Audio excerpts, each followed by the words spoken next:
বিসমিল্লাহির রহমানির রহিম। মাসফরা college online ক্লাসে সবাইকে স্বাগতম। সুপ্রিয় শিক্ষার্থীবৃন্দ, কেমন আছো তোমরা? আশা করি ভালো আছো। আলহামদুলিল্লাহ, আমিও ভালো আছি। আজকে তোমাদের যে ক্লাসটি নেব সেটা হচ্ছে বিপণন জীবনযাত্রার মান নির্ধারক, অর্থাৎ বিপণন ব্যবস্থা কিভাবে মানুষের জীবনযাত্রার মানকে উন্নত করে, কিভাবে মানুষের জীবনযাত্রার মানকে নির্ধারণ করে, সেই বিষয়ের আলোচনা শুরুর পূর্বে বরাবরের মতো আমি তোমাদের সঙ্গে আছি মিয়া মোহাম্মদ তৌফিকুল ইসলাম, সহকারী অধ্যাপক, মার্কেটিং বিভাগ, মাসফরা কলেজ, পাংশা, রাজবাড়ী। আলোচনা শুরু করার পূর্বে পাঠ পরিচিতি যদি আমরা দিই তাহলে দেখব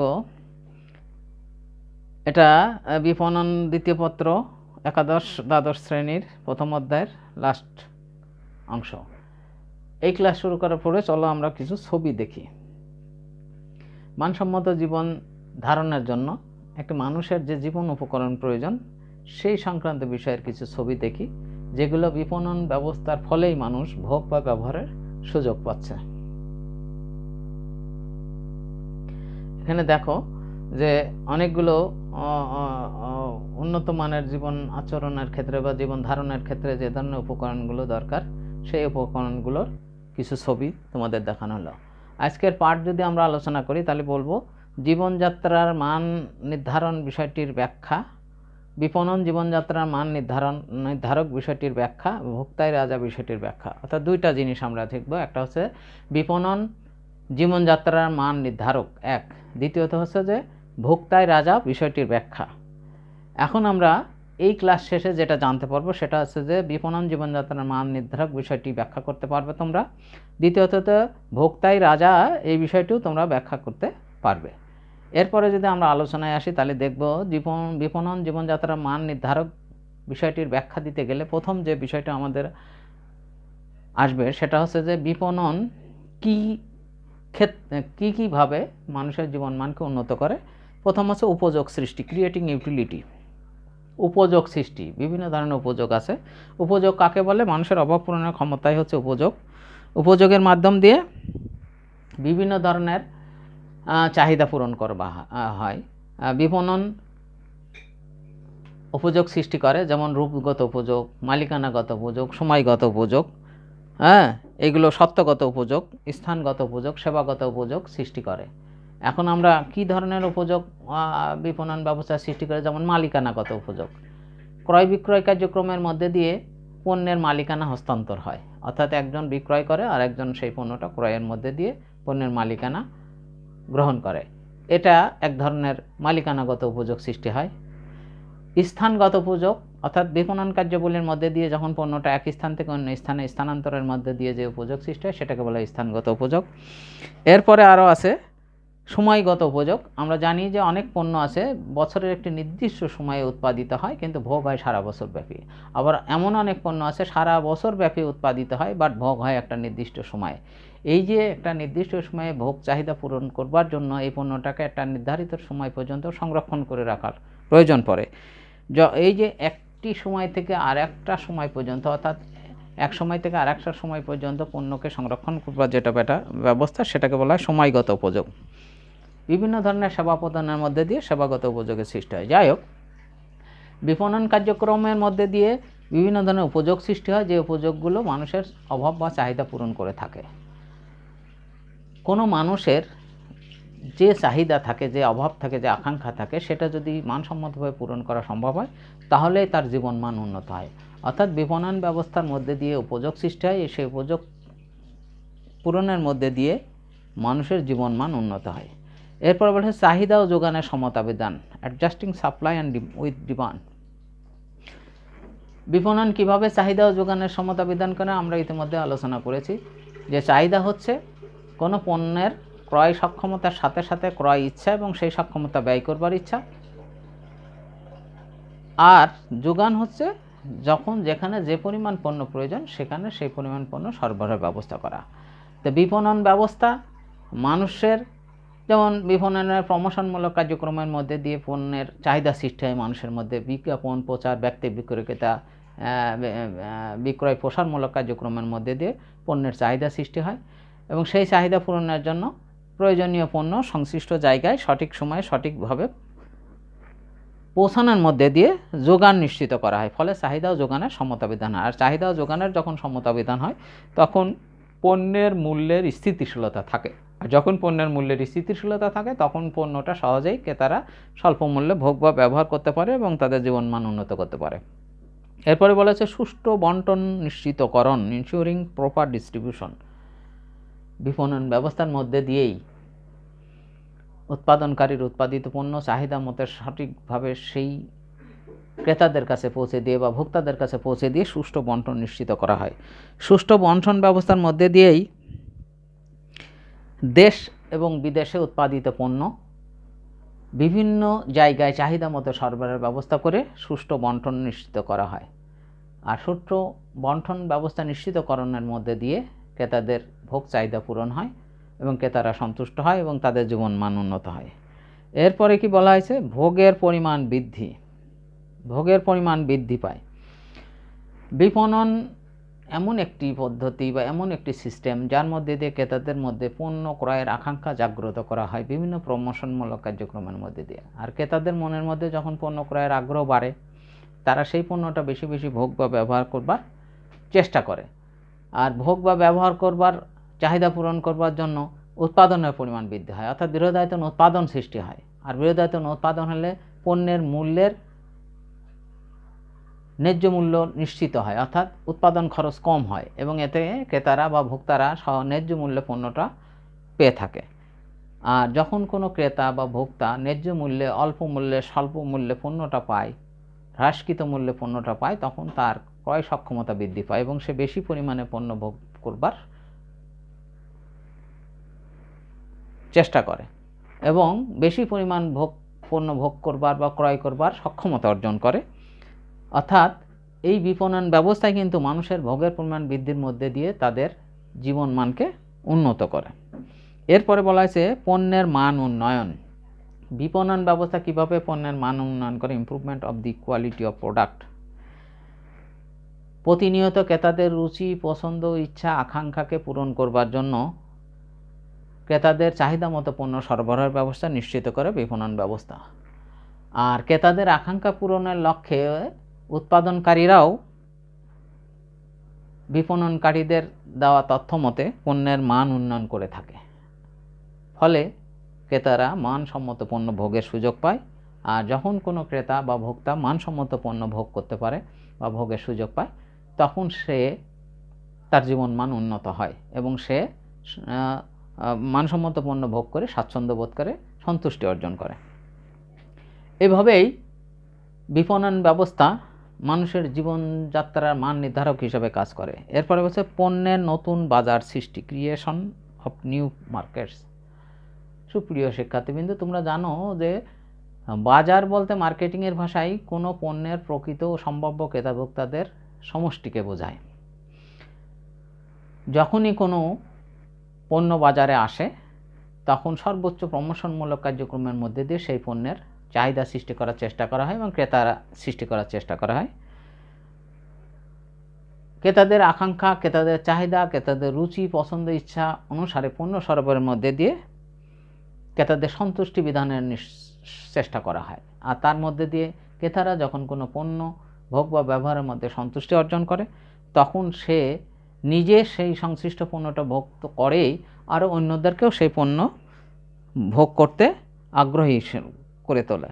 ফলে নতুন নতুন ক্রেতা সৃষ্টি হয়, অর্থাৎ নতুন বাজার সৃষ্টি হয়, ক্রেতার সম্প্রসারণ ঘটে, অধিক সংখ্যক ক্রেতারা সংশ্লিষ্ট পণ্য ভোগের চেষ্টা করে। আর ঠিক একইভাবে যখন পণ্যের ভোগের চাহিদা বৃদ্ধি পায় তখন উৎপাদনকারীরাও সেই পণ্যটা বেশি পরিমাণে উৎপাদনের চেষ্টা করে। অর্থাৎ ভোগ চাহিদা পূরণ করবার জন্য অতিরিক্ত পরিমাণ পণ্য উৎপাদনের মধ্যে দিয়ে বা বেশি পরিমাণ পণ্য উৎপাদনের মধ্যে দিয়ে মানুষের আকাঙ্ক্ষাকে পূরণ করা হয়। আর মানুষ যখন তার আকাঙ্ক্ষিত পণ্যটা পায় তখন সে সন্তুষ্ট হয় এবং তার জীবন মান উন্নত হয়। এরপরে বলা আছে বৃহদায়তন উৎপাদনের সহযোগিতা, ফ্যাসিলিটিং লার্জ স্কেল প্রোডাকশন।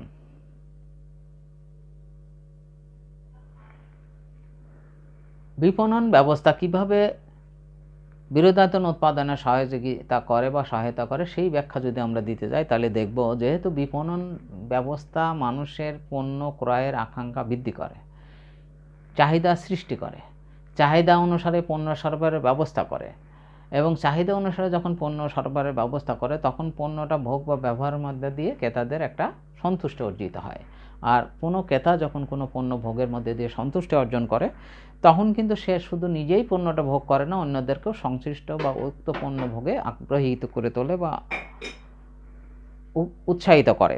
আর সেই পণ্যর যখন বাজারে চাহিদা বাড়ে, ডিমান্ড বাড়ে এবং বেশি পরিমাণে ক্রেতারা ভোগ করতে শুরু করে তখন কিন্তু উৎপাদনকারীরা পণ্যের চাহিদা মতো সরবরাহ ব্যবস্থা নিশ্চিত করবার জন্য তাদের উৎপাদনের ধারাবাহিকতা বজায় রাখার সাথে সাথে উৎপাদনের পরিমাণও বৃদ্ধি করে। ফলে বিপণন ব্যবস্থার ফলে কিন্তু বৃহদায়তন উৎপাদনে সহায়তা হয়। আর বৃহদায়তন উৎপাদন সংগঠিত হলে সংশ্লিষ্ট পণ্যের বিক্রয় মূল্য, উৎপাদন খরচ কম হয় এবং বিক্রয় মূল্য কম হয়, সার্বিকভাবে ক্রেতারা এই সুবিধা ভোগ করে।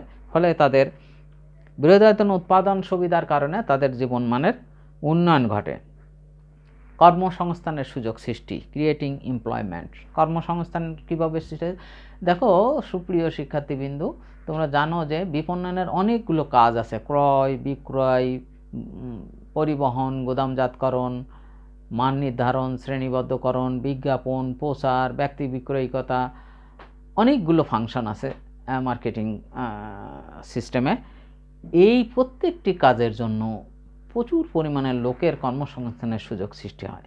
আর মানুষের যখন কর্মসংস্থানের সুযোগ সৃষ্টি হয় তখন মানুষ আয় বাড়ে, আয় বাড়লে তার ভোগ বাড়ে, ভোগ বাড়লে ব্যয় বাড়ে, এই ব্যয় আবার আরেকজনের আয় হিসাবে গণ্য হয় এবং সেই ব্যক্তি অর্থাৎ ব্যবসায়ী শ্রেণীর আয় বাড়লে তারা আবার বিনিয়োগ করে, নতুন নতুন পণ্য উৎপাদনে মনোনিবেশ করে। অর্থাৎ কর্মসংস্থানের সুযোগ সৃষ্টির মধ্যে দিয়ে যখন মানুষের আয় বৃদ্ধি পায় তখন কিন্তু সে মানসম্মত পণ্য ভোগ বা ব্যবহারের মধ্যে দিয়ে তার জীবনমানকে উন্নত করার সুযোগ পায়। এইভাবে বিপণন জীবনযাত্রার মান উন্নয়ন ঘটায় বা নির্ধারণ করে থাকে। এরপরে বলেছে বৈদেশিক বাণিজ্যের উন্নয়ন, ডেভেলপমেন্ট অফ ফরেন ট্রেড। বৈদেশিক বাণিজ্যের উন্নয়ন কীভাবে সংগঠিত হয়? দক্ষ বিপণন ব্যবস্থার মাধ্যমে দেশে ও বিদেশে পণ্যের ব্যাপক চাহিদা সৃষ্টি হয়।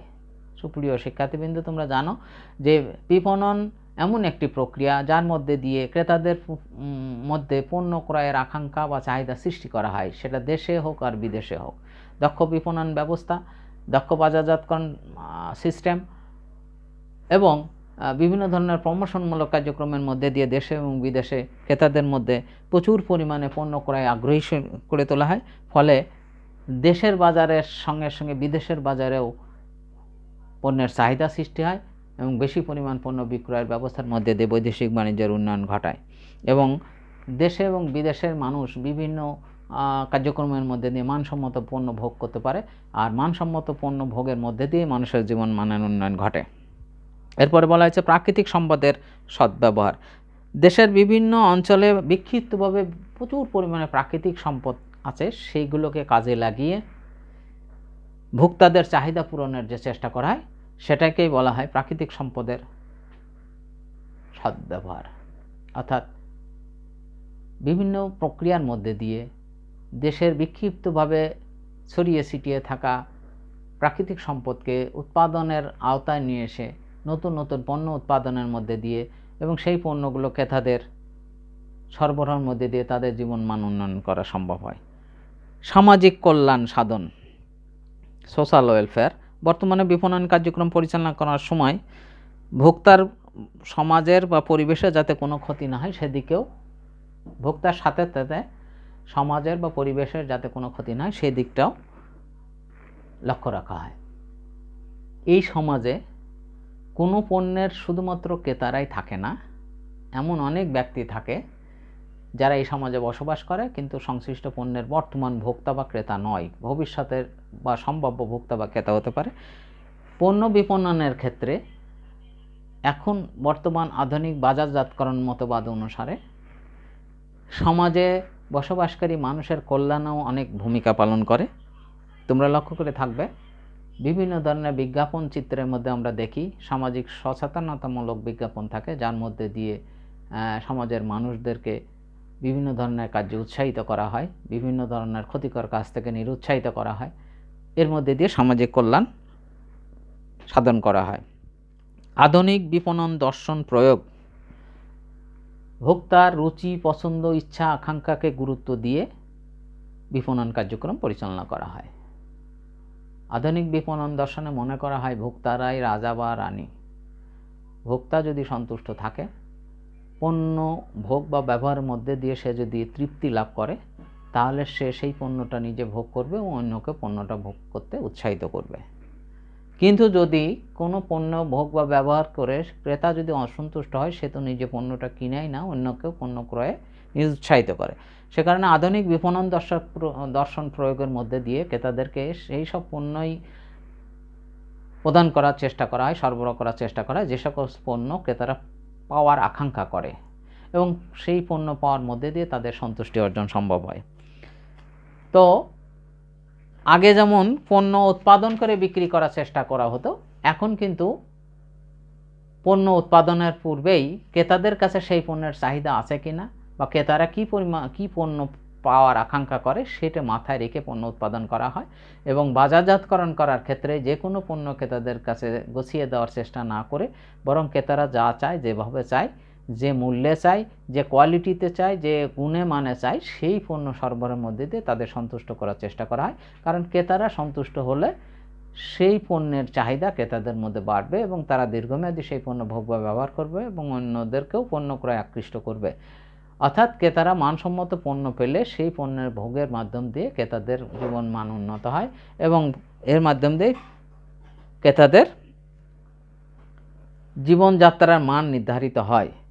তো যাই হোক, উপরোক্ত আলোচনা থেকে আমরা দেখলাম যে বিভিন্ন বিপণন, বিভিন্ন কার্যক্রমের মধ্যে দিয়ে ক্রেতাদের সন্তুষ্টির মধ্যে দিয়ে, ক্রেতাদের চাহিদা, রুচি, পছন্দ, আকাঙ্ক্ষা ইত্যাদি পূরণের মধ্যে দিয়ে মোটামুটিভাবে ক্রেতাদের জীবনমানকে নির্ধারণ করে এবং বিপণন ব্যবস্থা আছে বিধায় ক্রেতারা তাদের কাঙ্ক্ষিত পণ্যটা সঠিক সময়ে সঠিকভাবে ন্যায্য মূল্যে ভোগ বা ব্যবহারের সুযোগ পাচ্ছে। এরপরে আরেকটা প্রশ্নের কথা বলেছিলাম, ভোক্তাই রাজা ব্যাখ্যা করো। আধুনিক বিপণন দর্শনে ভোক্তাদেরকে সর্বোচ্চ গুরুত্ব প্রদান করা হয়েছে। ভোক্তারা যা চায় না তাদেরকে দেওয়ার পরিবর্তে ভোক্তারা যা চায়, যেভাবে চায়, যে মানে চায়, সেই মানের পণ্য সরবরাহের মধ্যে দিয়ে ভোক্তাদেরকে সন্তুষ্ট করার মধ্যেই বাজারজাতকরণের সফলতা নির্ভর করে। তাই আধুনিক বাজারজাতকরণ দর্শনে বলা হয়েছে ভোক্তাই রাজা বা রানী এবং তারা যা চায়, যেভাবে চায়, সেইভাবে পণ্য সরবরাহের ব্যবস্থা করা এবং সেইভাবে উৎপাদন ব্যবস্থা পরিচালনা করার মধ্যে দিয়ে ভোক্তাদের চাহিদা পূরণ করার চেষ্টা করা হয়। এবং সবচেয়ে বিপণন মিশ্রণের যে 4টি উপাদান আছে, 4P বলা হয়, প্রোডাক্ট, প্রাইস, প্লেস, প্রমোশন। এই 4টি উপাদান এমনভাবে নির্ধারণ করা যাতে করে সর্বোপরি ক্রেতাদের সন্তুষ্ট অর্জন হয় এবং ক্রেতারা সন্তুষ্ট চিত্তে সংশ্লিষ্ট পণ্যটা ভোগ বা ব্যবহার করে, যার মধ্যে দিয়ে তারা সংশ্লিষ্ট পণ্য ভোগের নিজেরা আকাঙ্ক্ষিত পণ্যটা ভোগ করবে, প্লাস অন্যদেরকেও সেই পণ্য ভোগ করতে উৎসাহিত করবে। এরপরে বাজার বিভক্তিকরণের মধ্যেও কিন্তু দেখো প্রত্যেকটি সামাজিক শ্রেণী বলো, বয়স বা লিঙ্গ ইত্যাদি বিবেচনা করে যে ধরনের বিভাজন করা হয়, সেখানেও ক্রেতাদের রুচি, পছন্দ, চাহিদা অনুসারে প্রয়োজনীয় পণ্য সরবরাহের মধ্যে দিয়ে সন্তুষ্ট করার চেষ্টা করা হয়। এবং সর্বোপরি মার্কেটিং পদ্ধতির বা বিপণন পদ্ধতির লক্ষ্যই হচ্ছে কিভাবে ক্রেতাদেরকে সন্তুষ্ট করা যায়, কিভাবে তাদের চাহিদা পূরণ করা যায় এবং সেই চাহিদা এবং সন্তুষ্টির মধ্যে দিয়েই, পূরণের মধ্যে দিয়েই কিন্তু ব্যবসায়িক সফলতা লাভের চেষ্টা করা হয়। কারণ ক্রেতারা যদি সন্তুষ্ট হয় তাহলে সেই পণ্য দীর্ঘমেয়াদী তারা ভোগ করবে, অন্যদেরকে ভোগ করতে উৎসাহিত করবে এবং সর্বোপরি উৎপাদনকারী এবং বাজারজাতকরণকারীদের সার্বিক লক্ষ্য অর্জিত হয়। তো সুপ্রিয় শিক্ষার্থীবৃন্দু, আগামী দিন আরেকটি ক্লাস নিয়ে তোমাদের সামনে উপস্থিত হব। সেই পর্যন্ত তোমরা ভালো থাকবে, সুস্থ থাকবে, সুন্দর থাকবে, সামাজিক দূরত্ব বজায় রাখবে, স্বাস্থ্যবিধি মেনে চলবে, নিয়মিত পড়াশোনা করবে, এই আকাঙ্ক্ষা ব্যক্ত করে আজকের মতো শেষ করছি। ধন্যবাদ সবাইকে। আসসালামু আলাইকুম।